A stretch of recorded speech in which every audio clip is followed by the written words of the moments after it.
All right, so before we get started, I just wanted to touch on those little cans of R134A and your AC Cool, Pro Cool, whatever, with the gauge and the hose on it, all right? Those guys I really urge you to stay away from, and I have my reasons and a whole explanation at the end of the video, so if you wouldn't mind checking it out. I think this is just my personal opinion and what I see in the shops. So other than that, let's go ahead and get into the Sierra. All right, so this is it. This is 2001 GMC Sierra. Here she is. There's the engine bay, okay? Now, this one's been having some AC trouble when I first got it, okay? My dad kind of passed it on to me. He's still alive, but he passed it on to me. And now I kind of inherited the truck in a way. So what was happening is it just wasn't cold. It wasn't blowing cold. And with that, I did some investigation. So with these guys, you have two ports, okay? And on this type of system, we have a cycling system. So that compressor down there, right here, cycles on and off with a magnetic clutch. And you have a high side and a low side. And what happens is this high side pressure hits this orifice tube, which is in here, and in this line. Once you take this apart, there's an orifice tube in here. That's why it has a little crimp divot right here, okay? That divot kind of holds the tip of the orifice tube so it doesn't continue further in here or shift around, okay? With that being said, orifice tube, you have your low side pressure, your dryer, goes in, comes out, and then comes back down to the condenser and returns its cycle. So what I did was I put the machine on it, checked my pressures, and well, both pressures were super low. So I had a leak down here, and if you can see this, you're probably better without the flashlight, eh? Right here, try not to touch that EGR pipe, it's pretty hot. This guy, come on, can you focus a little better? Maybe not, because that hose. All right, there you go. This right here, okay, there's two fittings in the back. Not fittings, but little pipes, basically, a little downturn. They go into the condenser or compressor.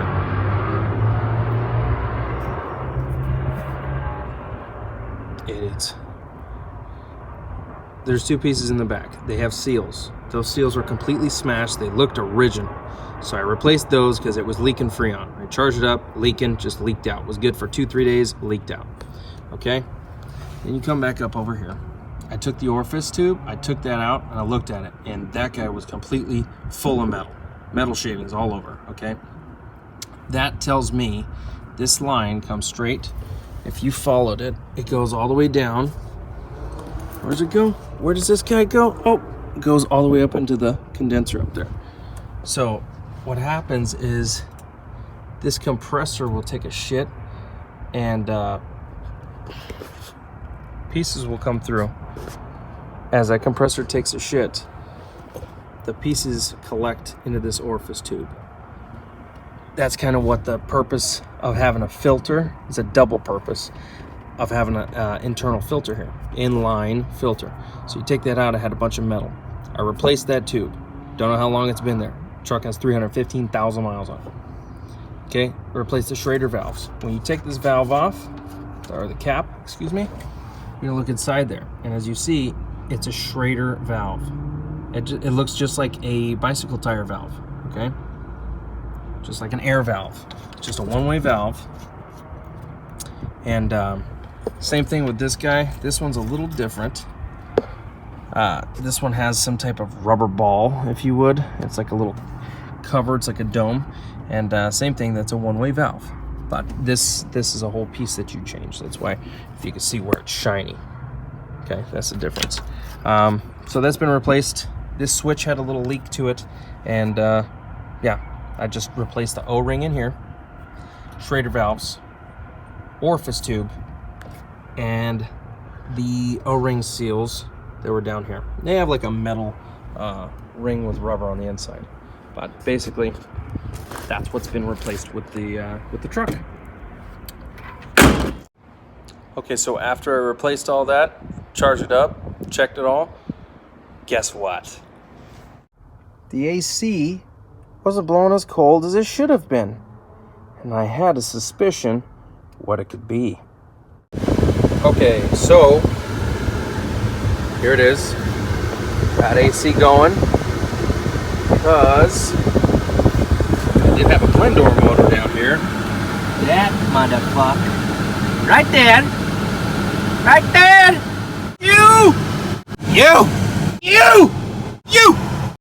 You. Come here. You. Okay, so that's the reason why the AC wasn't getting cold. Okay, I had a full charge. I had, leaks were fixed. My pressures looked okay. Everything was good, but it wasn't blowing really cold. Okay, I have a digital thermometer. Okay, that can read coming out of the vent, and it was blowing pretty damn cold. Like 76 degrees, dude. More like 78. Which ain't shit, dude!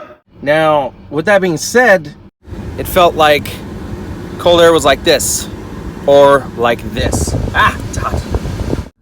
So I fixed the blend door issue.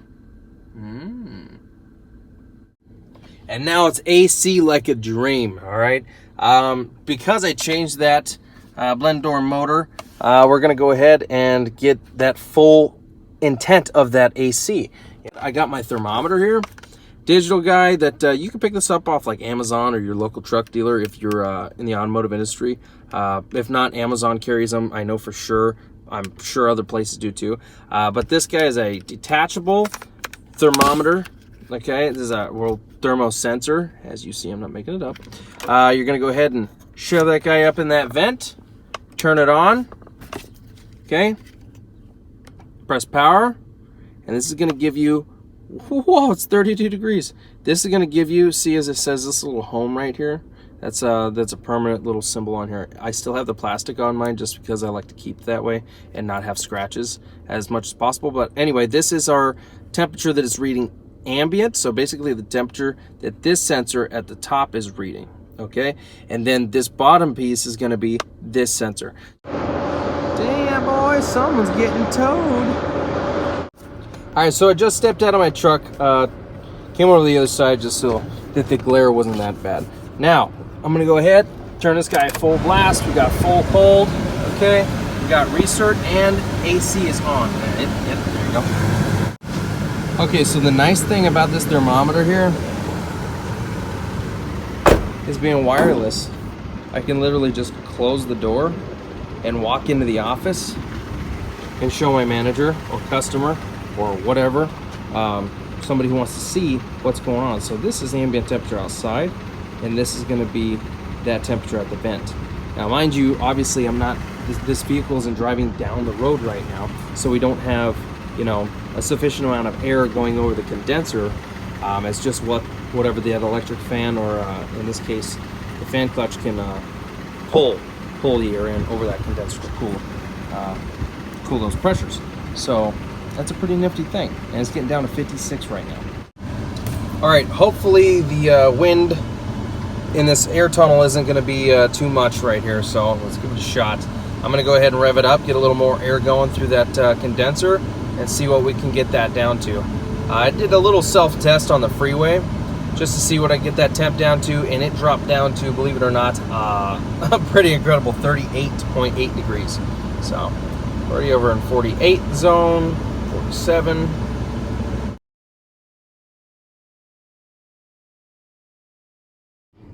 Okay, so in short, I resealed the system, new Schraders, new orifice tube, charged it, looked at my pressures, made a decision based on that. I determined that the compressor is on its way out, especially looking at the metal in orifice tube.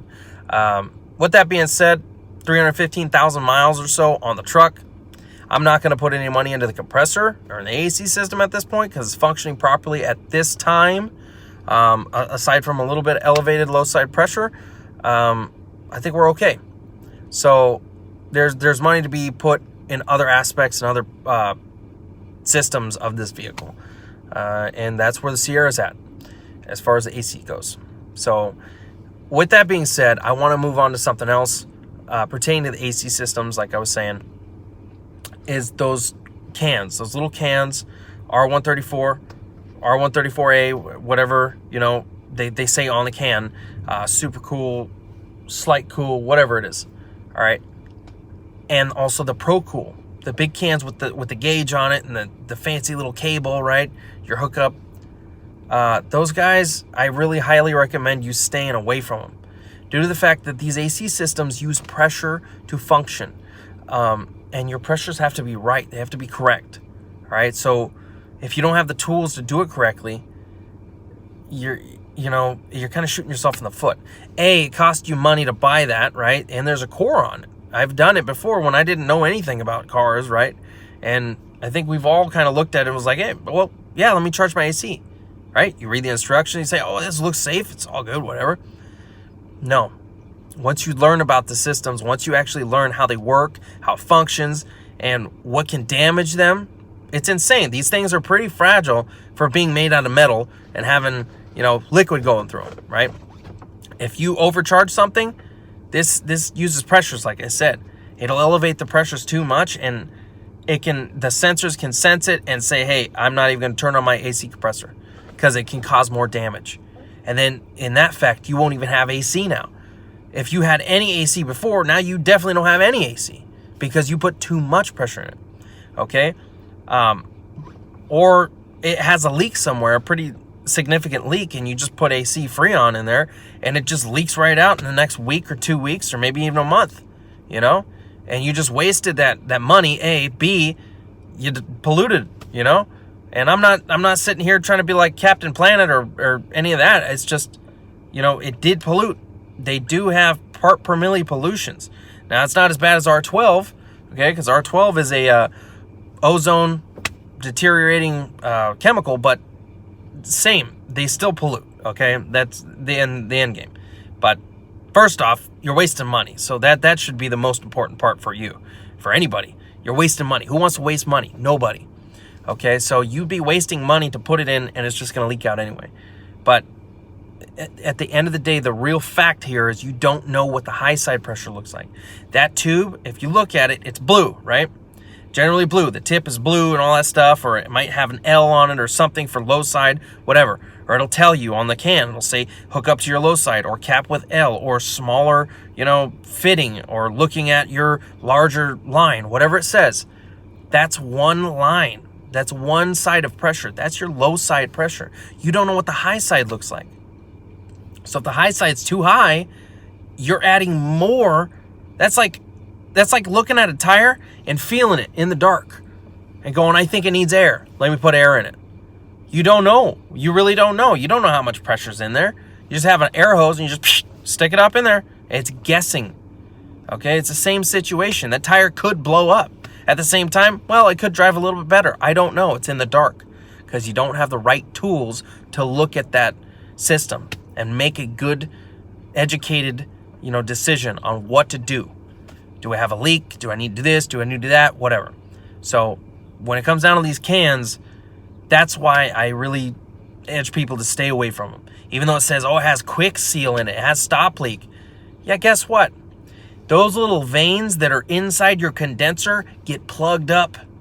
Okay, if you don't know what these veins look like, I'll try to get you a demonstration in one of my videos, but they get plugged up, okay?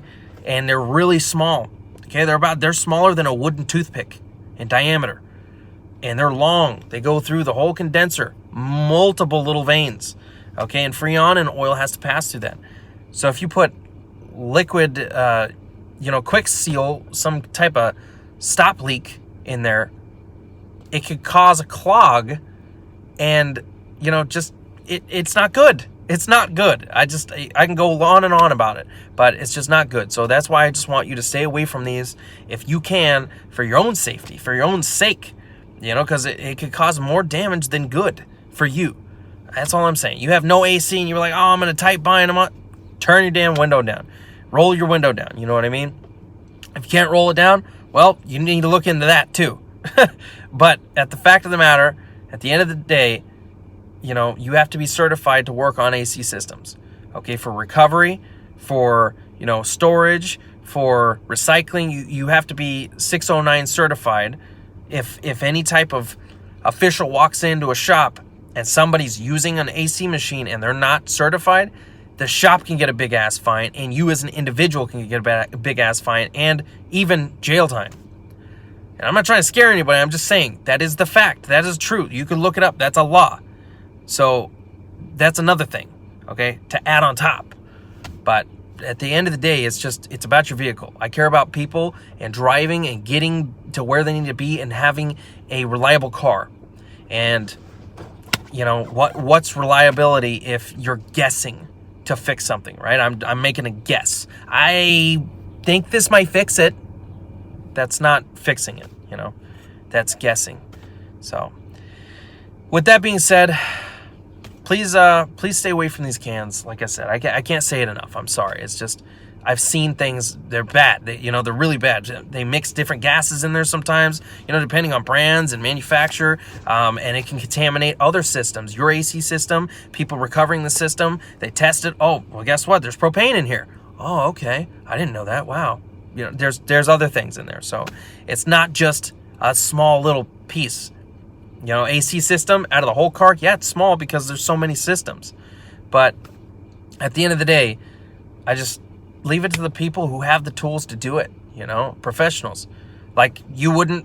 I can't watch a YouTube video and then go, hey, I'm a professional. I'm a professional lawyer. I'm a professional nurse. I'm a professional, surgeon. You can't do that, okay? It's the same thing with cars. You can't be like, I'm a professional mechanic, a technician. I'm a diag tech because I watched 17 videos on the same thing. You can't do that, okay? Unless you do this every day. You eat, you breathe, you shit, you sleep this. This takes a special type of person to do this and put up with this kind of crap and think and do all that crap and invest so much money into this industry. So if you don't have that, just leave it to a professional. You don't want to invest tools or time or money that, you're never going to use more than once. So just leave it to the guys who do it every day, and you don't have to worry about no cleanup. You don't have to worry about extra supplies. You don't have to worry about getting a ticket or a fine or damaging your car even worse. And now you have to tow it to a shop. Now you have no other fucking choice, and it's an extra expense. So I'm going to leave you with that. Thank you. I appreciate you watching my video. Leave all those comments in the, you know where it goes. And I'm sure I'm going to have a lot of negative comments too. So that's how the internet goes. But if you have a sincere question or, comment, hey, good video, hey, it's crap, whatever, leave it down there, and I'll try to get back to people who have actual questions or not. That's it. Keep keeping on. Thank you.